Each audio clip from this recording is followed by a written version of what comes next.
What up, what up, what up? What's good, world? Welcome to episode 28 of Toughest Balls on this beautiful February 24th, 2020. And it's been a couple weeks since we've been with you, but we got quite a bit to get into this episode. I got my man, the freaking Puerto Rican, with me today. Yeah, let's clap it up for a freaking Puerto Rican. Yeah, clap it up, clap it up, clap it up. Yeah, man. How you doing, man? I know you weren't feeling well. I'm glad you sound good, brother. Yeah, man, God is good, man. Everything went well. The doctor today, I'm up to it. I'm sitting outside. It's beautiful. Let's get this Sports Talk show going, baby. Yeah. Let's get it on. Let's get it on. We got a few things we're going to get into this episode. The big fight that was this past Saturday night between Deontay Wilder and Tyson Fury. We're going to talk about that and a bunch of stuff that went on in the NBA past couple weeks. Yeah, the All-Star weekend and the NBA getting back in action this past weekend. We had a big game last night between the Lakers and Celtics, and I'm gonna share my thoughts and hopefully the freaking Puerto Rican has some thoughts on that game as well. But yes, I did watch it. I did watch it too. So it was a great game. Celtics got robbed. That's all I can say. Yeah, man. So yeah, we're gonna get it all into that. But let's start off with the big fight that was this past Saturday night between Deontay Wilder and Tyson Fury. And would you say it lived up to the potential that all the hype that went behind it? I know it was to me it was kind of one-sided. What's your thoughts on the whole fight? Well, it did live up to the expectation. It was a great fight. Fury came in with a great game plan, and stuck to it. I mean, he was the bigger fighter, the more aggressive fighter. We all know, as me and you talked about it throughout the fight, that Wilder couldn't box. Fury was the better boxer, and he won the fight. He dominated the fight. It was after watching the first two rounds, I was like, well, Fury had just won the first two rounds, and if he keeps it going, he'll win them all. And basically, that's what he did. He won every single round. There wasn't a round that Wilder did not win. He truly got outclassed, outboxed. He needs to go back to the gym if he's going to fight Fury again. Well, you heard at the end of the fight, he was talking about there was something with his leg, and I guess he had some personal stuff going on, but he mentioned that, that wasn't any excuse, but, when you have something going on before a fight, whether it's an injury, we saw it with the Anthony Joshua and Ruiz when they fought the first time, and Joshua had something going on before that fight. I believe he got hurt during sparring during his training camp. So things can happen. Like you say, you don't want to make an excuse, because Deontay Wilder, he just did not look right the whole fight. Like he wasn't even getting off his usual power punches, and it was like, what's going on with him? And plus, Tyson Fury came in, even heavier. He was 270 something pounds. But it was a 270 that was in great shape. It wasn't a two. Don't forget now, the guy is 6'9", 6'8". So don't forget, it came in great shape. He wanted to put on the weight because he thought he'd have an advantage, which he did have. Well, and yeah, it worked to his advantage. And I mean, Wilder, there was his things going on, but he's a warrior. Yep. I think the corner did the right thing by throwing in the towel, even though he didn't really wanted that to happen, but it was all in his best interest. I said to myself, they needed to stop this fight after what I saw in the 5th round and the 6th round. I said they need to stop this fight because it's only going to get worse if he keeps fighting. Well, you could tell during the fight, when he was trying to step forward, he did not have his legs under him after a certain point, and then you saw he was bleeding out of his ear, and they showed one picture when he was in the corner and he was spitting up blood, so he was not in good shape. He was hurt, and I thought, that's one of the questions I wanted to bring up. Should the corner have stopped the fight? And you sound like Yes. you agree. I agree. They did the Yep. right thing. The guy that threw the towel, he's a former fighter. We both saw him when he was when he was in the ring, and he was a good fighter, and he did the right thing. Especially last year, we had a couple deaths in boxing. Right. You Correct. know, so you have to protect your fighter. You have to protect your asset. Not only that, especially him. They both came in great shape, but we don't want the future of boxing. I mean, to have people in there when anything worse could have happened, and that's why the corner threw in the towel, and I was all for it. I told them that they needed to. I told my partner that was watching the fight with me, they need to stop this fighter. It's going to get bad. It could be more damaging to Wilder. So, I mean, I'm expecting a rematch. He's a warrior. Wilder's a warrior. Yeah. He has 30 days to accept the rematch. He should take it, and if he doesn't take it, then we might see a Fury Joshua fight, which Tyson already said, man, he's ready for it. He wants to unify the belts. He wants a heavyweight champion. However which way it goes, man, let's get it on. I would like to see the rematch because I want to see a rubber match. The rubber match, and I think basically the same results. If Tyson stays in shape and does everything well, I think we're going to get the same results, Marcus. I think Fury's going to win again, and if he continues to fight the way he fought in that second fight, there's no way Wilder will beat him. There's no way unless Wilder goes back to the drawing board and becomes a boxer, which he's not. Then I don't see Wilder winning the rematch either. Well, he hasn't. I seen the growth of Wilder when he was the opening card, when he was the first fight on the card. Then I saw his ascension, but he hasn't picked up any boxing. Like he uses the jab, but he only used the jab to keep his opponent away from, like he's setting up for his big shot. You know what I'm saying? And it's something that he couldn't throw, Marcus. That whole fight, whether it was his leg, whether it was just Tyson Fury being the better boxer, he has to come back with a better game plan next fight. And like I said before, I don't see him winning the rematch. If Tyson Fury is smart, he'll do the same thing that he did in this first fight and the second fight. Because actually, that first fight, I think. In their first fight, I think even though Wilder put him to the ground and Fury got back up, I thought Tyson Fury won the fight. He won that first fight also. I don't know. He went to the ground. Then he go to the ground twice in that fight. He went to the ground twice in that fight, and they ended up a draw. But I scoring the fight, I still believe that Fury won the first fight too. Yeah, well, I guess you could say that. But those two knockdowns, I think that's what helped Wilder get the draw. Yes. Yeah, he's gonna. Yeah, but Tyson Fury went in with that game plan, and you saw he was using that his weight to an advantage, because he would headlock him when Wilder would put his head down. He would lean on him and put him in that headlock. So he definitely did some old school tactics. Fighting.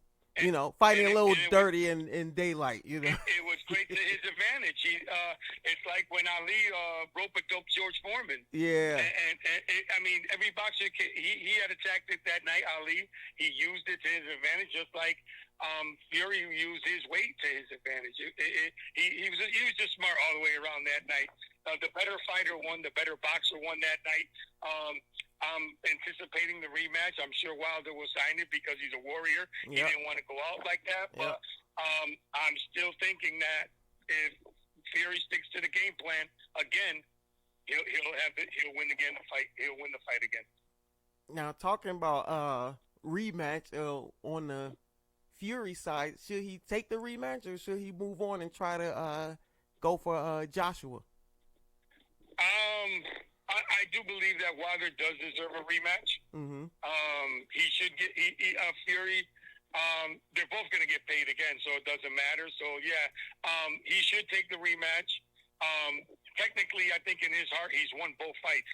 Mm-hmm. So just to make it a Tyson Wilder 3 and a trilogy, and really put to rest and lay the rest and say, listen, I'm the better boxer. I won the 3 fights. I'm going to win again. I'll take the rematch and do the same thing. I'm going to destroy him again. There's no need for this to happen, but it's going to happen because Wilder wants it. Well, Wilder's been in, the ring with, good boxers before. I think it's just that Fury just crowded him, just stayed, where Wilder couldn't get off any, punches, and people went, he told people what his game plan was, and he actually went out and executed that game plan, just like how he said it, and he crowded Wilder. He went in and he matched his last name, Fury. He just went in with a Fury, a combination, and he did. And Wilder couldn't didn't know how to combat that type of fighter. Let's not forget too that the fight Wilder had against Ortiz.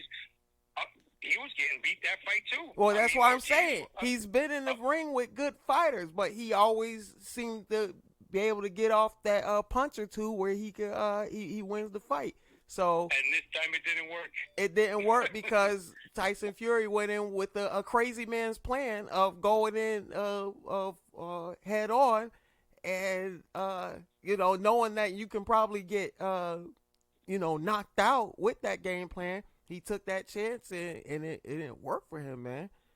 Yeah, and the same thing will happen again, Marcus. If they fight, like I said before, if they fight, it's going to happen again. He'll stick to that same game plan. No need to change nothing when he fights him. Maybe Wilder will come in a little heavier than the 234. That he might come in at 244 just to put on some extra muscle to combat that strategy that Fury has. But like I said before, man, I do believe there's going to be a third fight. It probably won't happen until about August, maybe September, maybe earlier, maybe July. We don't know, but I expect Wilder to sign for the rematch, Fury to take it, and they both get paid, and we'll see them. And after that, then we'll see either one of those two fighters fight Joshua to unify the belt. Out the way. Yeah, to unify the belt. Yes. Yeah, man, we need that big heavyweight fight, and hopefully when that main event is booked, they do it in the proper place, and that's Vegas, man. Like, I understand, even if it's Fury versus Joshua, I get both of them from the UK, but Fury seems to understand, like, his appeal to America is what is making him that mainstream guy, almost a household name, because he's doing the stuff in WWE, and he said he wants to get in an octagon. So it's Fury. I won't put it past him, man. He's definitely his father's son. Like, there's some crazy gypsies, and they believe everything that comes out of their mouth. And well, here's a little food for thought, man. Rumor has it that Fury will only accept the rematch if he fights in the new Vegas stadium.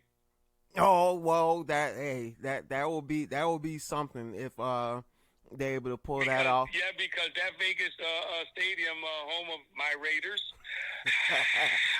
Ooh. That's gonna be a thing for Vegas too, to have big fights in that stadium. There's gonna be mega fights going there, and Tyson Fury already said that if he accepts it, well, this is just rumor, that he wants to fight in Vegas. He wants to fight in the black hole, the new black hole, the Death Star, whatever you want to call it. That's where he wants the third fight to happen, in Las Vegas at the Raiders Stadium. Well, like I said, he understands that it's important to become a staple in the American market when it comes to boxing. It's like, come on, man. Like, Anthony Joshua, he wants to keep fighting over in the UK, and I think that was the Klitschko's mistake. They wanted to keep fighting in Germany, and we're not watching those fights, man. Nobody wants to. Right. we Right. I swear to God, did not watch the heavyweight division while those the brothers were champions. I didn't watch it. Right. Me neither. Maybe Me either. maybe a fight or two, but I wasn't looking. I'm like, oh, I gotta watch. No, it felt like one sided. It felt like you were watching the Rocky 4 with Ivan Drago, but just Right. it just felt foreign, you know, the Yeah, production definitely. and everything. Definitely. And it's like, come on, you want to be in the American market. And Tyson Fury understands that he wants to be that household name, and that's what he's Nothing and nothing like fighting in Vegas, man. That's where boxing history is made, man. Exactly. It doesn't matter. You could fight in New York, and that's part of history. You could fight. Atlantic City has so much. They really have messed up over the years, because remember in the 70s and 80s, I mean, Atlantic City had a lot of main event fights. And Madison Square Garden also. Yeah, that's what I mean, between New York and New Jersey. But yeah, Las Vegas, that would be awesome if they make that happen in the new stadium in Vegas. Yeah, that would be incredible, man. And Tyson Fury, he's that guy with he has that appeal for the American crowd. We seem to love him. He came out, being carried on a throne last night. That was crazy. I had to get my son out of bed. He came over to watch the fight too after I got him out of the room, and he's like, "This dude is not coming in the way he's coming into the ring, is he?" He said, man, whatever happened to the good old days where boxers just came in, there was no show, no fanfare, they just came in the box. Nowadays, they make it a spectacle. I mean, to come in and... Yeah, I mean, it was kind of wrestling like WWE, like with the entrance you had Deontay Wilder with the whole mask there, and the eyes lit up, and I mean it was cool to see, but that was a event within itself, just to watch those dudes come out. And and Tyson Fury choice of music is Patsy Cline crazy. Which, I mean, I love that song. I love that. I've seen no boxer come into. He's letting you know. He's letting you know I'm crazy. Yeah. He literally is, and he's just good for boxing, man. I mean, we both know his story. We both saw him, and like, what is wrong with this guy? What's going? Like, come on, like, you supposed to be. My favorite part of the night, and not because the fight was great. But it was when he got interviewed, and his first thing, knowing that what he's been through and what he used to do and everything, and he thanked his Lord. That's the first thing he did was thank his Lord and Savior Jesus Christ, which I'm a part of that too. He's a brother. Yeah. And it was beautiful just to hear him say those words and express his feelings about his religion and his beliefs, which I love. And a lot of athletes don't do that. Which is great to see, and especially it kind of lifted me up too from where he has come from.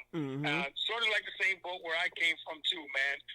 Down in the doing some stuff that I wasn't supposed to be doing, everything like that, man. And it's just great all around to hear athletes proclaim the name of Jesus, man. It's great. I loved it. Yeah, like we were saying, where he came from, I believe, wasn't he in a bad accident as well? Because him being on drugs, He even asked God to kill him, to kill him. Yeah, he didn't want to even be alive. I remember that. I remember his whole story, man. Like, it's just awesome to see where he came from, and I couldn't be mad. Even though I want Deontay Wilder to win, I was happy for him. I mean, it's the right guy, especially for the American market. Like I said, he has that appeal for us. He's just an excited guy. Especially, I could just listen to him talk, man. Just listen to him talk. Yeah, he's a clown.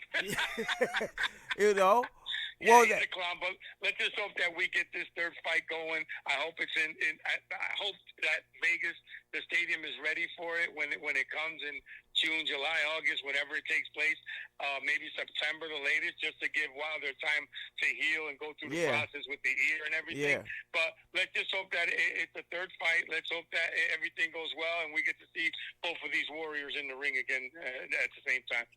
Yeah, man, it was good for boxing, and I heard both of them made well over $25 million apiece. So, I mean, if the both of them love money, they would definitely want to do a rematch. And like you said, Right. Deontay Wilder, he's a warrior. He's gonna want that rematch, and if he's going to have a chance, he's going to need a new approach. He maybe a new trainer, so he can get some boxing skills, man. He need to learn some combinations. He needs to to go to Floyd Mayweather school, man. Yeah, man. Like he leads, So hopefully he can be that comeback guy. But if nothing changes, especially when it comes to his trainer, like you said, the outcome is going to be the same, and Fury's going to win the third fight if Wilder doesn't change up his game plan. But it's just exciting, man. I'm just glad boxing have heavyweights, being talked about like this again, because it's been some time, especially in this country, where we've been excited about a heavyweight fight like this one. Right. And it's just always good, especially for America, when the heavyweight division is thriving, because some people mentioned before, all the guys that are that size, they're playing football now. or they're in the UFC fighting, or somewhere doing some other stuff. I don't know, playing rugby. So let's just hope that the heavyweights continue to put the boxing back on the map, because we needed it for so long. It was lost for a while. Now it's back. Let's hope that these three guys can continue. Wilder, Joshua, and Fury continue to bring the heavyweight boxing back to where it belongs, man. Yeah, man, and like we say, hopefully it's we get to see that third fight, and it's definitely great for boxing. But as we move on from boxing, we're gonna get into some NBA talk, and there's been a lot going on in NBA since our last episode, and since then, you had All-Star Weekend, which was phenomenal. Great. Within itself. It was great. Yeah, I want to talk about that a little. The whole format of All-Star Weekend. The All-Star Game itself. What do you think of the format of the All-Star Game? I mean, this All-Star Game was one of the best All-Star games that I've seen in a long, long time. Mm-hmm. I don't really like the format. I'd rather see it go back to the old style, East versus West. Mm-hmm. I think I'm just not in favor of having captains and picking teams and picking guys and so forth and so on. But I love that they changed the MVP trophy to Kobe. That was yes, that was awesome. That was a good thing, and the fourth quarter really blew my mind, because usually in these kind of games, these guys really don't try, and they get the ball to the defense, man. Supposedly he's gonna win. Yeah, we actually saw. Gonna win. Yeah, we actually saw defense in the All-Star game. Something I've never seen before, and it was great to see that both teams wanted to compete and be competitive, and I kind of picked my MVP. I thought it was going to be Joel Embiid, and he had his chances too, because they were giving him the ball a lot in that fourth quarter. But of course, you got a Kawhi Leonard, most deserving of it. I guess every time he shot a three, it went in. It went. I didn't see him miss too many threes. But it was great for the sport. I just hope that it goes back to the format that we used to have, the East versus the West. I think it'll be for a better All-Star game. And if they played the way they played that Sunday, that last All-Star game, it should be fun to see. But let's take it back old school. Let's go back to the East-West All-Star game. Let's do it that way. And take it from there, man. Let's see that format come back once again, and maybe make the stakes a little higher. You know, if the West wins, they get home court advantage. If the East wins, you know, they get home court advantage in the championship, something like that. Basically, what Major League Baseball does. You know, if the American League team wins, they get home field advantage. I don't like that. Sometimes the team. I like it. I don't know about you. Cause that'll mess up. That will mess up the Yankees. If the NL wins, no, we need. Yeah, I hear you. I hear you on that too. I just don't like that. But I mean, it makes for a better game. You know what I'm saying? Because you know it makes people want to tune in and like, oh, let's see who's gonna win it this year. And the stakes are a little bit higher too. You know, so they're playing for something, which I want the All-Star NBA All-Star. Besides being the MVP, to play for something. Like this year, they did well with playing for the charities after each quarter, so forth and so on, which was great. I loved that and everything. But let's just get back to the East West old school format. Let's do it that way. You know, and I'd like to see it go up. The players that get picked for these teams, I'd like to go up a little more. Like maybe because some guys get snubbed. That's happened. Yeah. Some guys that deserve to be there ain't there, and I want the rosters to expand a little bit more. So these guys that belong there, even if they don't get enough playing time or whatever, just be on the All-Star team, man. Well, you saw Devin Booker. The only reason he got in because Damian Lillard, got injured, and people were saying he got snubbed, for not being originally picked for averaging. Yes, 30 points a game. Yeah, and Booker deserved to be there. Yeah, and it would have been a shame because if Lillard was there, he wouldn't. Booker would have never won. Yeah, never been on the team. So they have to expand the roster to a couple more guys for those that get snubbed. You know what I'm saying? Let the people keep voting who they want because I mean it's a fans' game. We pay the money to go see them. Yeah, but let's just find out and see if these guys can go back to the old format, the East versus West. That would be great. We want to see that. Now, what do you think of each quarter, like each quarter being its own, where it basically went to 0-0 for the first 3 quarters, and they added up the score at the in the fourth quarter, and the first team that scored 24 points. And out of Kobe was the winner. What did you think of that? I liked quarter. I liked it because they were playing for a charity. So whichever team won, they were giving $100,000 to the charity of the charity that they chose. Yeah. And both charities came out winners. You know, they each got handed $100,000 for their charity. The other one got, of course, $200,000 because they won the quarter. But it meant for great basketball. They were playing for a cause. It's great to see that happening. But like I said before, the only thing I have with it is they should do it again that way too. But let's just go back to the East-West All-Star period. Let's just have the old school regimen, the old school format. Let's go back to that. It makes for more exciting, I think, and let's put the stakes up a little higher. It'll be more of an exciting basketball game than years before. Like this one. This one was absolute great. And I've been watching basketball for, I'd say, 50 years of my life. So I've never seen a basketball all-star game like this that these players wanted it. They were hungry. They were playing defense, blocking shots, getting down to the nitty-gritty, complaining. And that's what you want to see. They were complaining. When you ever see complaining to the refs in an all-star game? Yeah, I mean, it was so competitive that fourth quarter, man.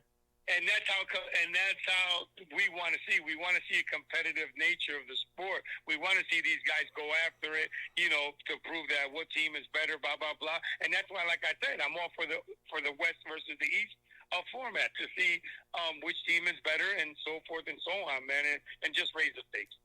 Yeah, talking about keeping it on the All-Star Weekend. Let's rewind a little bit to the previous night, the Saturday night, and one event in particular, the slam dunk contest, and in the finals you had Derrick Jones Jr. from the Miami Heat versus Aaron Gordon from the Orlando Magic. So you had an all Florida, final there in the slam dunk contest. And one question I wanted to ask, and you already know what I'm gonna ask you.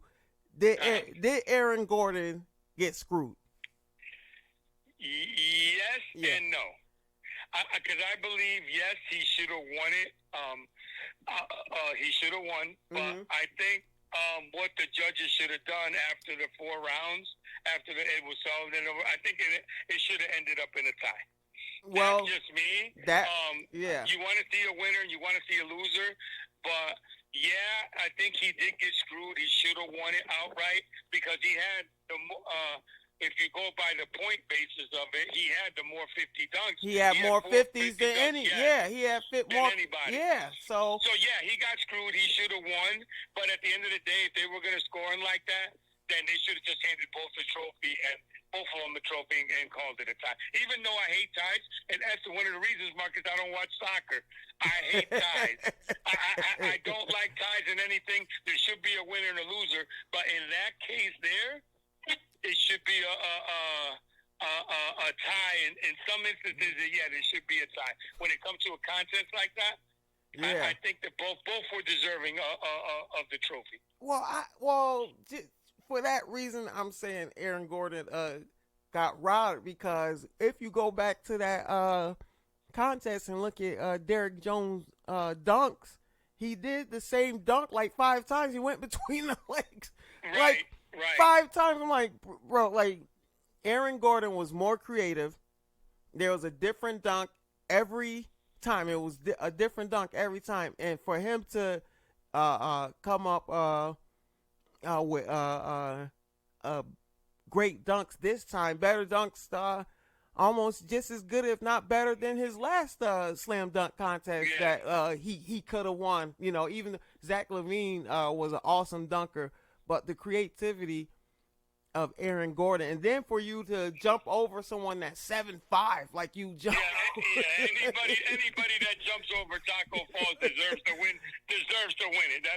That's when I saw him dunk that basketball, I was like, oh my God, he won. It's over. He won. Him the trophy. Yeah, hand him the trophy. He won it. And then when I saw the score, I was like, what were these judges thinking? Well, they said it was some conspiracy because, of course, you had one of the judges being D. Wade, of course, the longtime veteran from the Miami Heat.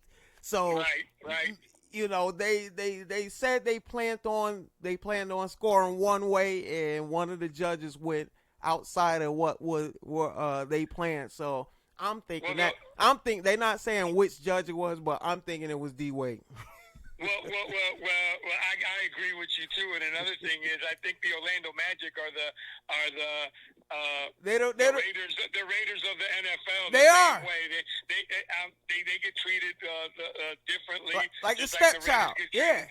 Like the redheaded stepchild. Yep. Yeah. So and it's crazy just to think that way, but each year it gets to that point where Orlando he plays in Orlando now. We're not going to give him the trophy. Okay, we'll give it to somebody else. It just seemed like that, because even when you think about the Zach LaVine, you know, the ones he went against Zach LaVine, and even then his Aaron Gordon dunks were more creative than Zach LaVine. Even though Zach LaVine is an impressive dunker. I'm not taking anything away from him. But he got robbed twice. Yeah, he got robbed twice. Yeah, but create. You gotta give. There's no points for creativity. Like, I don't understand that. Yeah. He just got robbed twice. Aaron Gordon has got robbed twice. If I was him, I wouldn't even go to dunk contests anymore. I'm not getting robbed anymore. You guys can have it. I already know deep down in my heart. Yeah, he won both. Yeah, he won both times. I'm sick of this. I'm not gonna go through this agony and this pain anymore. But I'll tell you what. On a good note, I had called a friend of mine that works at the barbershop, very good friend of mine, and I called him up and I told him, hey, listen, he's a little bit of a gambler, and I told him before the 3-point shooting contest, and he can witness it. I said, hey, I like Buddy Hield to win the 3-point contest. You can take it. You want to take it? Just do it. I'm telling you, he's gonna win it. And behold, Buddy Hart, he won the 3-pointer. And I told him, I called him up like 5 minutes later, and I told him, I said, what did I tell you? Did you bet anything? And he said no. But so I said, well, You lost. I gave you the winner, but you didn't put it in. So For Buddy Hield, man, I don't know if too many people, watched him in college, but I seen his growth as well. For him to become the shooter that he's become, man, I was just happy to see, happy for him. When you see someone's hard work pay yes. off, and he killed it, man. He killed it. Well, that's what hard work does, man. He every year he's gotten better. He has. Every year in the NBA he's got. And some of these NBA players, I'm not going to mention no names. Ben Simmons. Ben Simmons. Hey, I would have told you that. He needs to take a page out of his book, man. The only way you get better in the NBA is if you work at your craft, a la Kobe, a la Mike. When Mike came into the league and he had to go face the Pistons and the Celtics. Oh yeah, Mike knew. He's like, I got to put weight on me. He put that muscle on. I gotta hit the gym, put the muscle on, and go and do my thing. Same thing with Kobe. I want to copy my game after somebody that's elite, that's a star. He copied it after Mike, and he worked every year at his craft. These NBA players don't know how good they have it, but they also don't realize that, man, every year athletes get better, and every year, man, you're one step away from being out of the NBA. Well, you talk about Mike. Did you even, when you look at the transformation Michael Jordan had, it looked like he even got longer, too. His arms got longer, and his... Yeah, because when he came into the league, he was just, I saw the game when he scored 63 on the Celtics in the playoffs. Yeah. And I was like, oh my God, this guy scored 63 on Bird, McHale, DJ Ainge, Bill Walton. I said, these guys were in their prime. And I was like, and he scored 63, and I watched that game, and I was like, and every time he had the ball, I was like, go ahead. Yeah. Go ahead, Mike, go get him. Go ahead, Mike, go get him. Because I hated the Celtics back then, and I still hate him to this day. And he just got muscled, he grew, he learned more of the game. He played against the best and made him better. And these guys now in the NBA, they don't take... half of them can't even shoot a free throw, Marcus. Yeah, you see a lot of missed free throws. Half of them can't even shoot a 10-foot jump shot, a 17-foot jumper. They're more into taking the ball to the hoop, three-point line, so forth and so on. The fundamentals of basketball, and it's sad to say, are just wasting away. But when you talk about Ben Simmons, and we both agree on that, but when a kid like that comes into the league, don't you think that's on his growth or lack of growth is on the coaching staff too? Because when you look at players like you hate the Celtics, but you look at Jason Tatum and you look at Jaylen Brown and you look at where they were when they first came into the league to where they are now. I mean, the growth you see the growth, and with Ben Simmons, yeah, he can score, but he has no shot. Like you put that all on him, or is the coaching staff to blame as well? Well, no, you got to blame the player. I can't blame the coaching staff. The coaching staff is just there to guide you, yes, to help you and manage the game. But you got all season, brother, to work out and strengthen your game. Like I said, like Mike, Kobe, all them greats.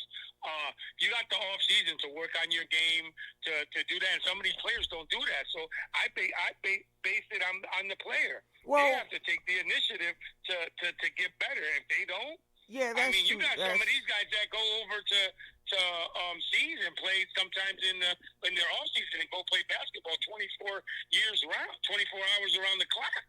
Yeah, that's to get better. So I believe the coach has a yes, they do have some fault at it, but it's on the player, bro. But if you want to get better, you're gonna look at football. Jerry Rice, for example, the way he stayed in shape during the off season, the way he trained, everything like that made him have a long NFL career. Well, I think it's on it's on the player, but you got to fault the coaching staff, because one player I have in mind is who was a sensation in college is Markelle Fultz. when Markelle Fultz was in college, he was incredible. And then he gets to the 76ers, and they're having him change his form, his shot, and the kid seemed like he lost something there. And now he's in Orlando, he looked like he's starting to get back to he's not quite there. He also got hurt a lot too, so that had something to do with him too. Being injured. It takes a toll too, because now you're taking a step backwards instead of taking a step forward. Yeah, but injuries play a little part of it too. Coaching plays a little bit of part too. But if I was Ben Simmons and I was making all that money from Philly, man, I'd be in the gym every day. I'd be in the gym every day. I'd be the last one, like Larry Bird, Michael, and them. They were the first ones to get there, the last ones to leave. Yeah. And that's how you got. If you want to get better, you want to become a star like Ben Simmons. We all know he can be great. Does he want to be great? That's the question, and that's on him. That's not on the coaches. That's not on the trainers. That's not on anything else. If you want to be great, man, work on your craft. Get to where you want to be, and then you'll become just as good as those other icons. Well, one player we did see make that change in back in the day, and that was Charles Barkley, who was not a shooter, and then later on in career, you saw Barkley hitting threes. When he was hitting 20-footers, yes. And hitting 20-footers and everything like that. Yeah. Yes, and that's because he worked at it during the off season. In the summer. Yeah, off season. So once you do that and you work on the craft, man, and you're gonna definitely get better. And like I said, Ben Simmons needs to go into that gym every day. I don't care what he's doing, and shoot 1,000 jumpers a day. Yeah. Every day, or 5,000 or 2,000. They said Larry shot 1,000 jump shots or 600 jump shots a day. Yeah, man. It was something ridiculous like that. And we were talking about before with Kobe. Kobe would play a full game, and win or lose. After the game, he's still in the arena. Taking shots because he thought of something he could have did better in the game, and he want to make that part of his game, and that's just the type of player Kobe was, that Michael Jordan, in him just wanting to enhance their game. Steph Curry is not a great shooter like he is if he doesn't practice like that. Right, exactly. Players become great if they take the initiative to become great. If you don't want to be great, then, like I said, half of these players are one step away from being out of the NBA, because the league that you got players that come in and are better. Yeah, you see players like you didn't think you would see another Steph Curry, ladies and gentlemen, Trae Young. Yeah, Trae Young, that kid is incredible, man. So has to work a little bit on his defense, but he has to work on his defense. I think he needs to put on a little more weight. He definitely has parts of the game, but when it comes to shooting, man, you can't tell me that kid doesn't work on that shot. Yeah, but yeah, man. So Ben Simmons, he definitely needs to work on that. Staying in the NBA, bro, there was one game last night I want to bring up in particular. Of course, even though it was in a loss, it was you had the Lakers versus my Celtics, and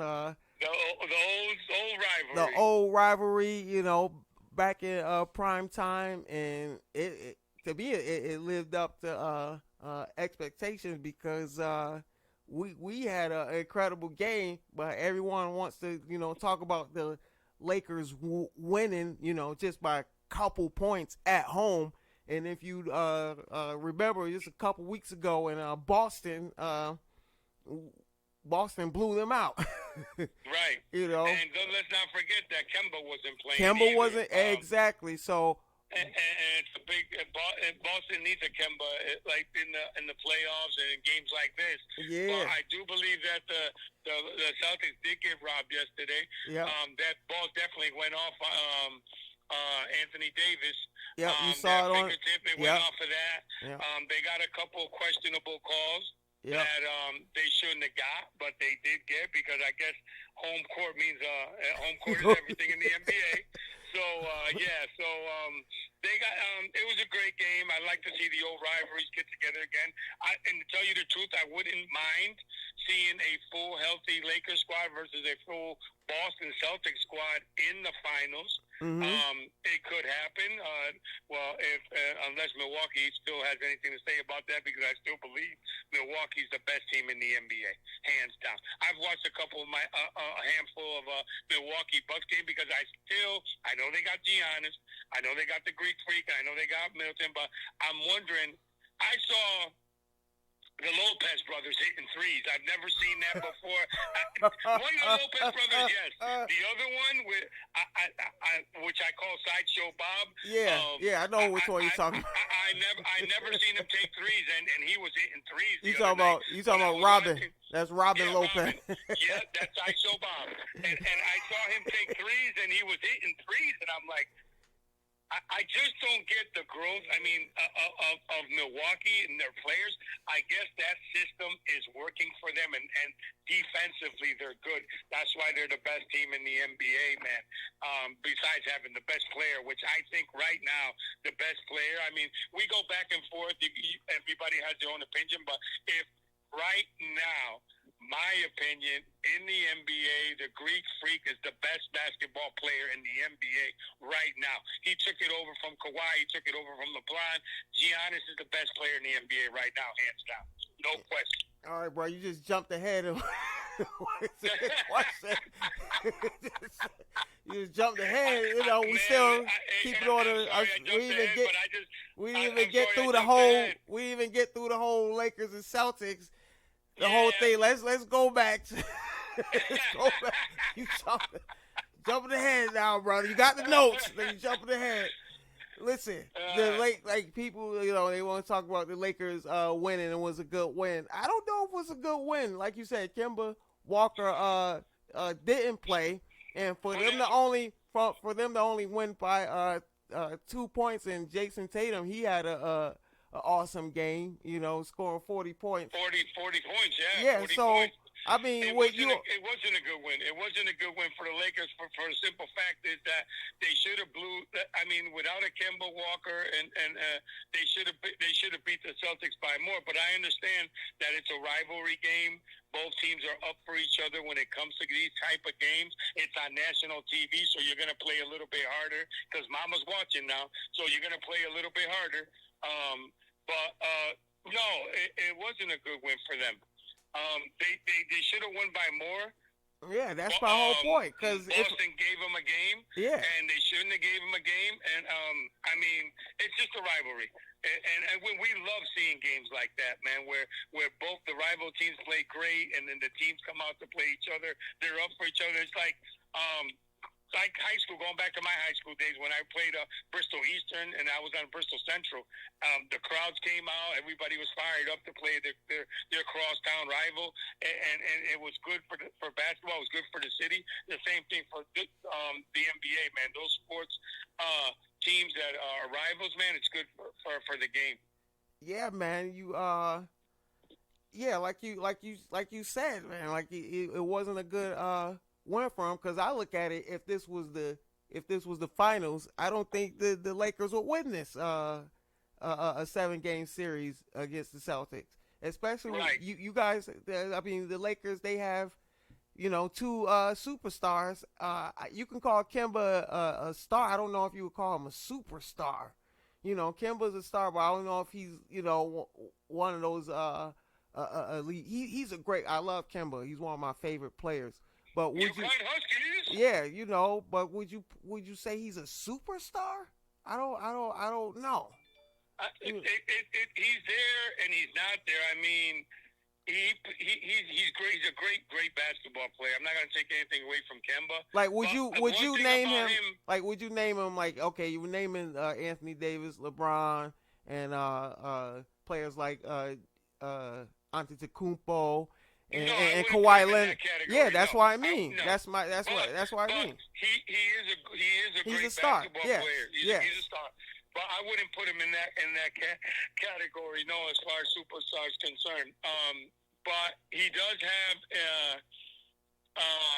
I love his game. The Celtics play, though. Yeah, I mean, he fits right in. The Celtics are a lot better, a a lot better team if Kemba's in the lineup. Without Kemba, they're still a good team, but not as good as with Kemba in it. That's my point. Like we don't, Celtics don't even have a superstar, and for them to be able to keep it close without Kemba, that just tells me the Lakers couldn't beat the Celtics in a 7-game series. That's what it looked like to me. But watch out for Boston in the playoffs. If they're healthy and they're grooving at the right time, man, Boston can be a dangerous team come playoff time. Oh yeah, definitely. You got a healthy Marcus Smart, and you got healthy Hayward, and you got Kemba healthy. You know, then you got Tatum and Jaylen Brown. Like man, that's a dangerous team. No matter what round you play them in, and they'll give Milwaukee a run too in the playoffs too. I think Boston will give them a run also, man. Sideshow Bob, how does Sideshow Bob hit 3-pointers, man? Well, talking about like you, that's a good segue into Milwaukee. You know, the Bucks. It's February. It's February 24th, and they already clinched the playoff spot. Yeah, and they shoot threes. So I guess they got everybody over there and their mama shooting threes. Because when as you know, Marcus, I'm a New York Knicks fan. So yeah, and he was over there. Sideshow Bob was over in New York for a couple of years. I never seen him take a three. Nope. And now he's draining them like it's nothing. Well, it's expected of big men now, to shoot that 3-pointer. Right. Like you said, there's a lot of NBA players that can be replaced, Right. So they have to add to their repertoire of skills. So that's right, and I agree 100%. I agree 100%. When especially when you have a player like Giannis, you need shooters around him, and hopefully, right. Even though you will see Giannis take a few shots, hopefully he can get better with his outside shots. But when I just love Giannis' competitive spirit. Like when he plays you, he wants to rip your heart out, and he wants to win. He has that in him. He wants to win every game. He wants to win every loose ball. He wants to win at any cost, man. And that's what like you said. You're right. His fighting spirit to win the games and everything like that is incredible. And that's what makes superstars, man. That's what makes players. I just find his motivation to be awesome, but he makes me laugh because he says, "Oh, a kid like me is not supposed to be here." And I'm looking at him, I'm like, dude, do you look in the mirror? What do you mean? You're 7 feet. You're where you're supposed to be. Yeah, and you can dribble like a guard and go to the hoop like a guard. So, yeah. You got, like, what, you're 7 feet? How long is this wingspan? I mean, come on. Talking about, I'm not supposed to be here. Yes, you are. Yeah, no, unbelievable. Yeah, unbelievable. You're at where you're supposed to. So I just find his motivation that he just, in his head, he believes that he's not supposed to be there, and that just shows you how humble he is and how hungry he is to be a winner, to be a champion. Right. And they don't breed him like that anymore. And Giannis is different. He doesn't hang out with any other superstars on the off season. He's not like LeBron, and he's not like all these other guys that. What they call the banana boat friends with Dwayne Wade, LeBron James, Chris Paul, and Carmelo. He's not he doesn't have any superstar friends, and I like that spirit in Giannis, man. And you just want to see a kid like that win, because you don't see that hunger like that. You don't see that aggressiveness, especially in today's NBA, where the lane is just open, where you can drive the lane and there's no one there. But to see a guy like that's aggressive and hardcore like Giannis, you just want to see a guy like that win, because he's old. Yeah. He has that old school spirit, man. The type of basketball we grew up watching in the 80s, where it was damn near fist fights, right. In the playoffs. No fouls. You hit that lane, you better you're going to get knocked down. You Well, gonna the most get knocked intriguing down. part of the Greek Freak is that he's trying to bring a Milwaukee title, and remember the last big man that brought him a title, Mr. Lou Alcindor. Lou Alcindor, Kareem Abdul-Jabbar. Then he then he went over to sunny California and brought some more titles. Yeah. So that guy, you know, the greatest of all time, but that's another story. That's another subject, another topic for another show. Oh yeah, that's a whole nother podcast. We need to do a top 10 greatest. Well, I don't know. actually, We probably need to do a top. I think we need to do a top top 5 of all the sports. Yeah, top 5. Yeah, that would be great. No, Top I 5 think of basketball, yeah. top 5 of football, top 5 of baseball. I think we should do a top 10 because I don't know if we could fit. You know what I mean? Like we should. There's some guys that need some credit when it comes to all time players with, especially football and especially football. There's so many good football and players. Like too, you, yeah. but like you said, you know your Raiders. You know they've been screwed out of so many Hall of Fame. Oh God, we don't even want to mention that. Yeah, so. Jesus. A lot of Raiders should be in the Hall of Fame, but they ain't. But that's why I mean, like you said, we need to do Orlando Magic of football. We need to do a top 10, man, because those players they need their credit, man. You know, yeah, so that'll work. That'll definitely work. Baseball, basketball, boxing. You know, I know it's a ton. I know you can name a ton of fighters you like. You know. Oh God, I mean, yeah. And like I said, after you've been watching the sports for so long, and you're into the sports and everything, you remember all the good ones. Fighters. Yeah, you remember the good ones so though. Many great fighters. I'm not talking about just American-born fighters. No, yeah. I'm talking about Latin America, Mexico. Yeah. The Salvador Sanchez, the Julio Cesar Chavez, the great fighters of the past. That were great and hardly get mentioned now. You know what I'm saying? Because a lot of this generation haven't seen those fighters like we saw back in the day in the 80s and 70s, and I got to watch Muhammad Ali. We know for a fact. We know for a fact without most of those black and brown fighters, there would be no boxing. Right. There would be no boxing. Right.